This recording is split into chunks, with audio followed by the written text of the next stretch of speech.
Welcome to a new episode of Myth History Talks. Today we are going to talk about political myths, what they are and why they are still there. I am very happy to announce that Chiara Bottici followed my invitation to discuss this matter with me. Chiara Bottici is Associate Professor of Philosophy and Co-Director of Gender and Sexuality Studies at the New School of Social Research in New York. Her dissertation was about the very topic we are about to discuss, a philosophy of political myth. Chiara, thank you so much for coming. Thank you for the invitation. It's a pleasure to be discussing this topic, given it's very timely, unfortunately, where I live. Let's just start with the conception of myth that you underlay your book. In your book, A Philosophy of Political Myth, you are arguing for a new approach on myths, one of your key arguments being that myths are not directly opposed to reason, because other than reason they don't serve the purpose of finding truth, but instead trying to serve another purpose, the purpose of giving significance. Can you explain your concept of myth in more detail to me? Yes, the main definition that I try to provide in this book is indeed one that centers on the notion of significance, as you have emphasized. Most of the literature on myth tends to either look at it from the point of view of what rationality is, and therefore simply discard myth because they do not help us to attain truth.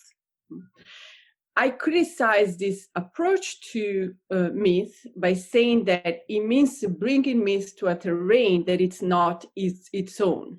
So a myth is a narrative. Not all narratives are myth, and I'll say more about this later. But myth is a narrative of a particular kind. So in particular, it is a narrative aimed at providing significance. Now, precisely for this reason, as I think you said, is not the opposite of reason. They both respond to human needs. The German language has this beautiful word, begründen, to ground. Both reason and myth ground us in the world, have this function that is grounding and foundational at the same time, but it do so through different means. We can discuss about what is reason, but I think it's much more important to discuss what is myth, because particularly in philosophy, there is so much that has been written about the conditions for public reason, but there hasn't been enough discussion about the conditions for public myth. And so what happens most of the time is that politics is invaded by myth in the form of the repressed. So myths that are not acknowledged and that therefore populate unchecked in the public sphere.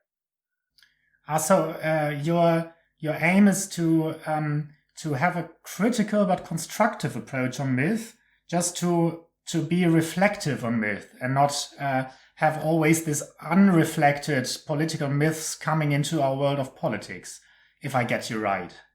Yes. Mm-hmm. It's a call for a critical approach to political myth. So I really come from critical theory. That's one of my pedigree, and indeed most of the research for this book began as a research on Adorno and Horkheimer dialectic of enlightenment that I conducted when I was in Germany, and then it evolved from Adorno and Horkheimer, so from the realm of critical theory into the German Mythosdebatte and other sources for thinking about the notion of political myth. This is the problem that I had to face when writing this book, because on one hand, there are a lot of empirical and excellent detailed work on political myth, but there is not, and at least there wasn't, now things are better, but when I was writing, I felt that the theoretical work on the notion of political myth was really lacking. German tradition has wonderful examples of philosophies of myth in general, but very little on political myth. Yeah. So can you give me an example of a political myth that is playing a role in today's politics? You just finished an essay on the political myth of Trumpism. Maybe you can illustrate what political myths are with that example. Yes.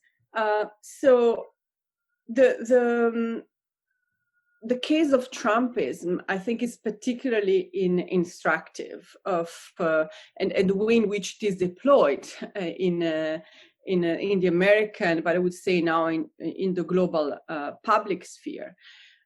So one way to condense and to look at the entire mythology through what I call icon.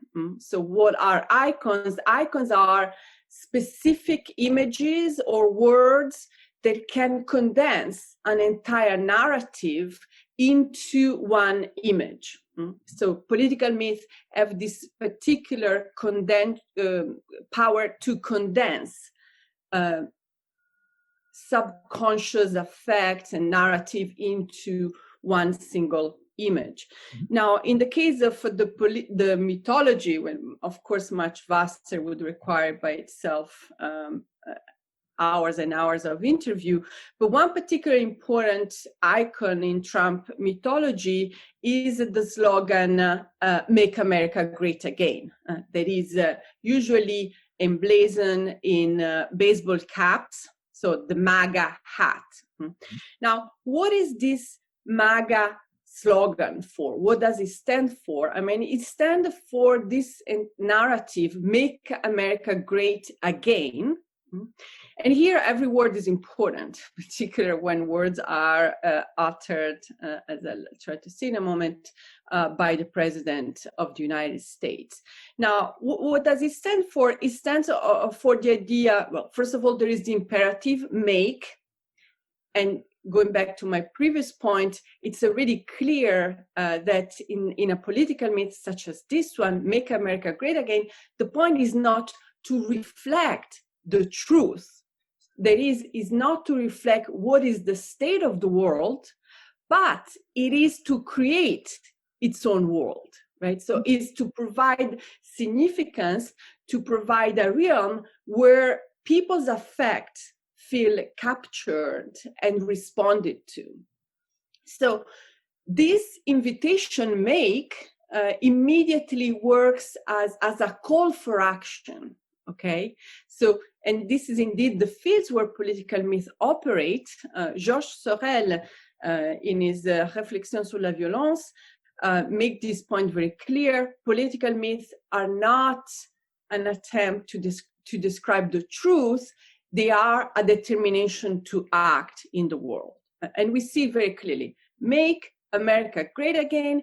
So there is the invitation of America, which is in Trump rhetoric, this mythical all-white middle-class entity. It does speak of America as if it were only composed by white people. There is the invitation to greatness, but the most important part of this slogan is the again. Now, if the slogan had been "Make America Great," it would have been just any other normal invitation to greatness, okay? In this case, by adding this word "again," the slogan comes to condense the idea that we are in a situation in which there has been a decline of this mythical America. This decline has been triggered by our enemies, and we have to make it great again. Conclusion, exclamation mark. Now, coming close to our days, what we see with this slogan is the way in which, for instance, it has been applied now to the case of the elections. Okay, so elections that have been going on already in a climate that even in New York City, that is considered to be a democratic city, so where Trump supporters are not so emboldened as in other contexts, the climate was already literally fascist. That is, right before the beginning of the election, people were assaulting supermarkets, packing up food.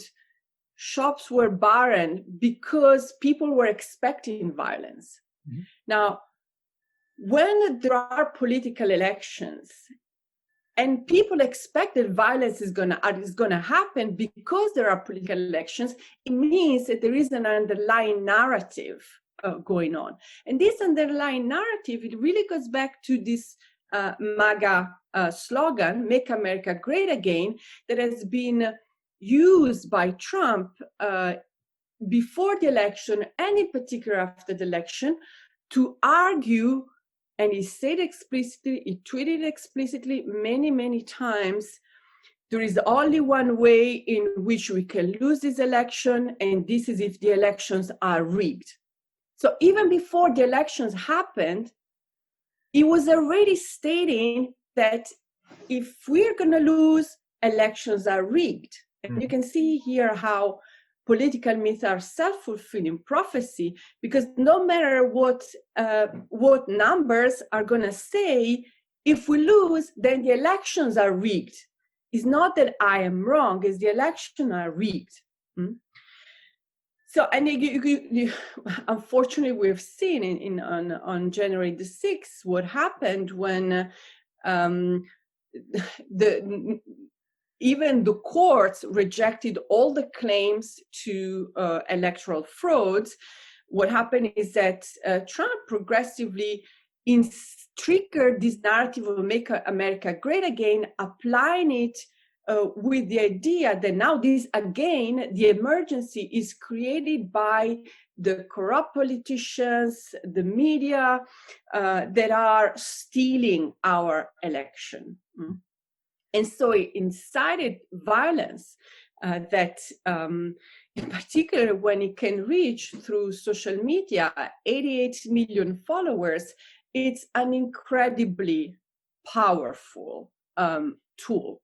And this is something that I think we tend to forget, that social media amplify exponentially the power of political myth, because in the political formations of the past, sure, images were important, propaganda has always been there, but now the propaganda arrives in your telephone with every single second. So you don't need to look at news, you don't need to look far away from yourself to know what the president thinks in this moment here and now.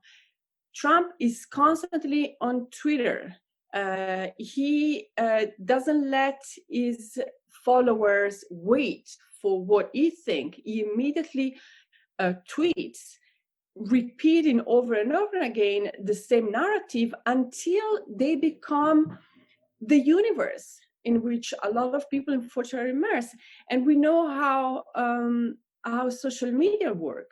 There is an algorithm that selects posts and the news according to what you are likely to like. So they don't select what you're going to dislike. So you literally, particularly if you don't have the time and the means to buy the New York Times or other newspapers and get news from somewhere else, you're constantly inundated by posts and news that reinforce your own idea. So if you're being bombarded by news saying that the elections were fraudulent and we have to make America great again, you start living in this completely parallel reality. Where rationality and claims are no, there's no fraud, these are the numbers, becomes powerless. Yeah, we will come back to Trump and the political myths of Trumpism, but for now I would like to ask some more about the relationship between historical sciences, historical narratives, and political myths. because it seems to me that in the historical sciences, it has become somehow common to identify and even call out the narrative that someone uses, implying that if you use a narrative, that means that you have made an error in finding the truth. But it seems to me that you argue in your book that every historical writing is inherently narrative, which would mean that we all constantly use narratives, and calling somebody out for doing that would seem rather pointless to me. On the one hand, I find that convincing. On the other hand, I have some fear that this might make any difference between history and myth tend to disappear. So my question would be, are historians doing anything else than producing myths? So the brief answer is historians do not always produce myths, although at times they have, but they always, or at least most often, produce narratives. And let me say what I mean. With an important qualification, the narratives that historians produce have footnotes. And this is not a small detail. Okay. So why? Well, to begin with, there are many definitions of narratives, and I think we have to be clear what we mean by narrative, because very often it's used as synonymous of myth, and I think that's a mistake, because a narrative is a series of events organized according to a plot or organized according to a simple temporal sequence. Now, historians, in as far as they deal with events organized in a temporal sequence, they are producing narratives. Now, there have been historians like les historiens des annales who question this and try to do history through statistics and numbers. Fine, but that's still a minority of historians. Most historians still produce narratives because they produce analysis of facts, a series of events cast in temporal sequences. This doesn't mean that therefore they are producing myth, okay? Although at times historical narratives can be appropriated and used as political myth, and at times there have been historians who have been producing partly intentionally, partly not, political myth. That's certainly the case, for instance, of the historians that were working under fascism in Italy. When I read that the historians wrote during those times under the hegemony of the fascist regimes, you can see how much myth-making there was, for instance, in their study of the ancient Roman Empire, and how much the reference to Rome and the Romanità was a tool for embolden the imperial hubris and desires of Mussolini. But that's not always the case. Why? Well, because historians, in order to be an historian, you have to also produce footnotes. What does footnote mean? It means that you also have to do an empirical work with what Hyde and White call rationalized memory, right? What is rationalized memory? Are archives, empirical evidences that historians usually use or make reference to in order to support and justify their reconstructions. Mm-hmm. Political myths don't have footnotes. Mm-hmm. And indeed, what is typical of the specifically political use of narrative is that we don't need footnotes. Mm-hmm. If we're not going to win the election, it's because they're rigged. So the numbers are rigged, not us. It's always self-fulfilling in a way that history cannot, at least the writing of history within a rationalized memory cannot be. Okay? So in some, I would say, not all historians and not all narratives, historical narratives, are mythical. Some of them can be, but not always they are, and they have been. And I think that the task of the historian, instead of pretending that there is no narrative, should be to discuss the degree to which temporal sequences of events indeed can trigger effects, can affect the political scene. What kind of subconscious narratives is my writing history reflecting? I think this should be, instead of being a way to call out people, the awareness that historical narrative can be used as a political myth should be at the forefront of the historian task, along with the footnotes. Mm-hmm. Yeah. To me, the interest in myths seems to be somehow related to the rise of certain concepts during the last decades, usually summed up as postmodernism or deconstructivism, because these concepts challenge the Western so-called enlightened rationalist way of thinking, and by that somehow and sometimes rehabilitate other ways of thinking, including myths. But there is a common criticism of postmodernism and radical deconstructivism from a, rational scientific point of view, saying that if they are right, we will end up in some kind of relativism, in a post-factual world where no distinction between right and wrong, good and evil, true facts and alternative facts are possible anymore.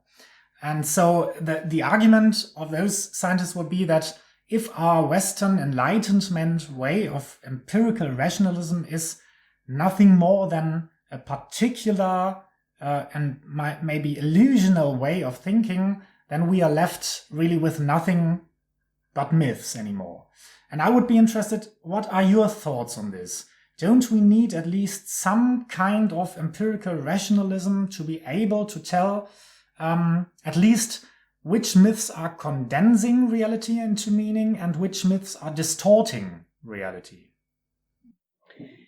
Yes, this is a very important question. We have to be careful, though, because I think you rightly convey the sense in which myth and the debate about political myth is received. And then most of the time, I'm a philosopher, and most of the time, whenever you even mention the topic, people are, so you are an irrationalist. Now, the problem here is that to question the Enlightenment view that everything is rationality does not mean to embrace the opposite view that everything is irrationality. I think these two views, they may seem the opposite of one another. They're actually two sides of the same coin. And what is this coin? Is the myth versus reason dichotomy, is the idea that myth and narratives are the opposite of reason. And I think that's wrong. That's the wrong starting point. Reason also uses narrative all the time. Philosophers use narrative all the time. They both respond to the need to ground us somewhere in the world, but in the end, they do it with different means. So they have different jobs, so to speak. So I agree with you that there should be space for forms of rational critique of myth. And there has to be a place for saying, no, these are the numbers that show the result of the elections. This is how we counted. These are the procedures we follow to count them. These are the facts according to what are at the moment the legal procedure for establishing the electoral results.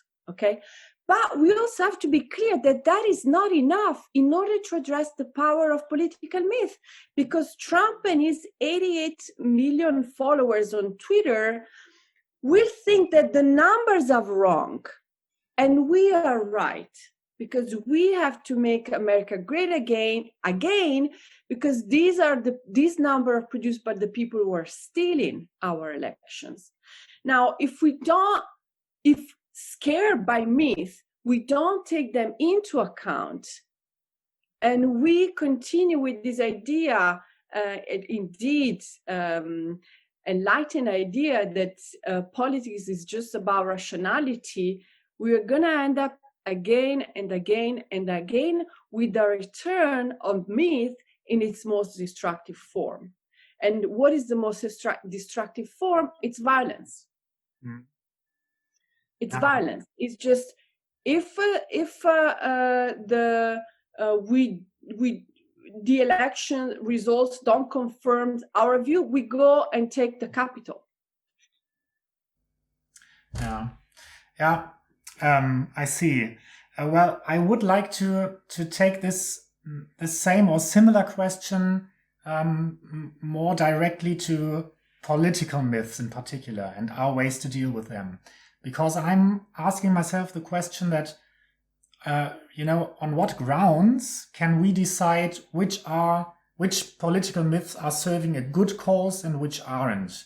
In your book, it seems to me that you draw a very strict line between those myths on the one side who support oppression, and on the other side, those myths who support liberation and autonomy. And this immediately raises the question to me, who decides which is which? So in other words, why are the political myths of Joe Biden better than the political myths of Donald Trump? What are your criteria, so to speak? Right. So I do and I think it's important, quite a strict line between political myths that shut the conditions for critique, and political myth that actually works as a way for opening up the possibility of critique.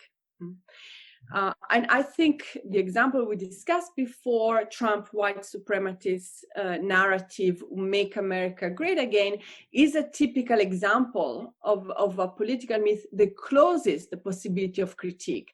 If these elections are not ours, it's because they were rigged. So there is an a priori closing up of the possibility of critique, of the possibility of discussing the procedure, the counting. There is this self-fulfilling prophecy that we are going to make America, white America, great again. Now, this is very different from a political myth that open up the possibility of a discussion. An example of a political myth from my own country, for instance, is the myth of the Resistenza, which is one of the founding myths of the Italian Republic, right? So the historic, you see in this case, our historical narrative, the historical narrative of the resistance against Nazi fascism has become a political myth because it has been used by political movements, institutions. Think of how common it is still nowadays to hear the song Bella Ciao, so the partisan song, as a song for liberation movement. Very recently, even in the Arab revolts that we have seen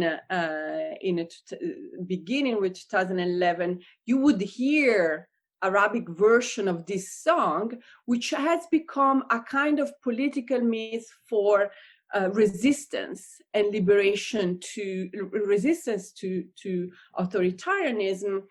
Now, in this case, you can see a political myth that derives from an historical narrative that does not immediately close up the possibility of discussion, so much so that there's plenty of historians who question, criticize the myth of the Resistenza. There are those who emphasize that actually there were much more support for the fascist regime than what the myth of the Resistenza makes us think.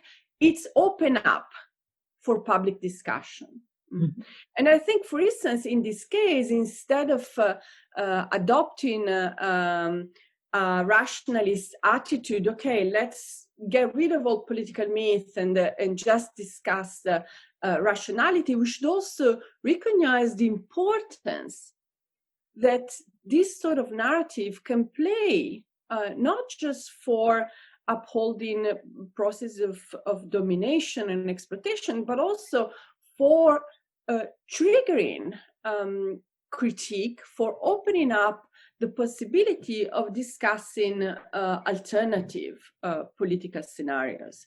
Now, clearly there are why are Joe Biden myths better than those of political Trump? I think there's already an answer in what I've just said, but I gave an answer, if you want, from the point of view of myths themselves, right? So there are some myths that open up the possibility of discussion and others that close this possibility. And I think Trump mythology is a clear example of the second. But we can also say, and we should say, from the point of view of other points of view, that in the case of Joe Biden, you have a form of political mythology. Think, for instance, of how important it was the fact that he chose as vice president a woman, and a woman of mixed race upbringing.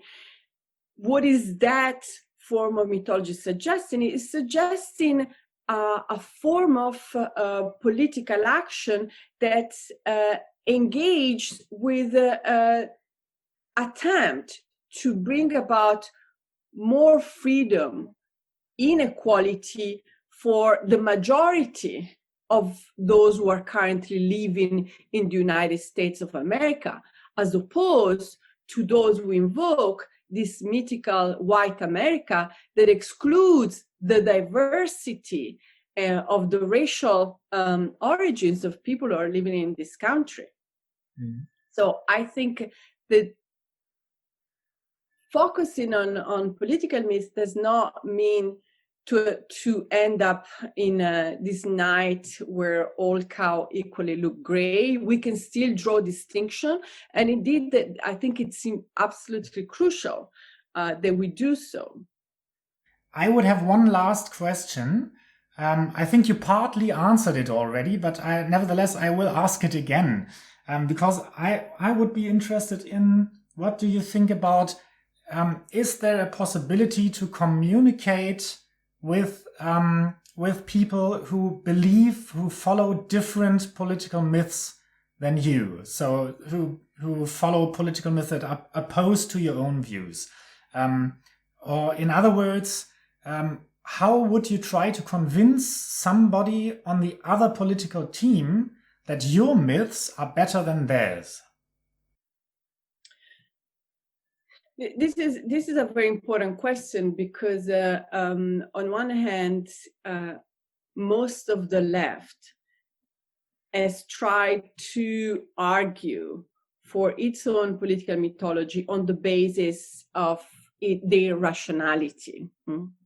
And I think that has been a traditional mistake of the left. The fact that it says left, myths, symbols, all those not irrational, but irrational, I would call irrational elements of politics, too much in the hands of right-wing politicians.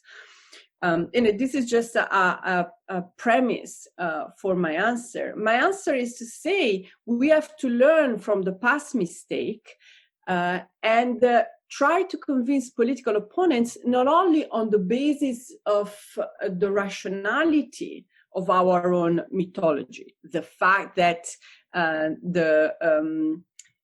to go back to our example, the fact that having a free healthcare is better for the majority of the people living in the United States, as opposed to what is actually better for a white middle-class America that can afford paying private healthcare. Okay, so we can use that argument in the rational form of a discussion, but I think it's also important to use forms of storytelling that can move affect and emotions in politics. And those storytelling, they can take the form of myth, but they can also take the form of narrative. They can take the form of historical narratives. There has been for too long too much fear and restraint on the side of left-wing politics to use storytelling narratives and myth and symbols. And I think that right-wing politics has largely won that battle, being able to catalyze, particularly, I would say, in the last 50 years, to catalyze and capitalize on the usage of political myth and symbolism. So I would say more critique, but also more storytelling. Chiara Bottici, thank you very much for this very interesting interview. Thank you very much for inviting me.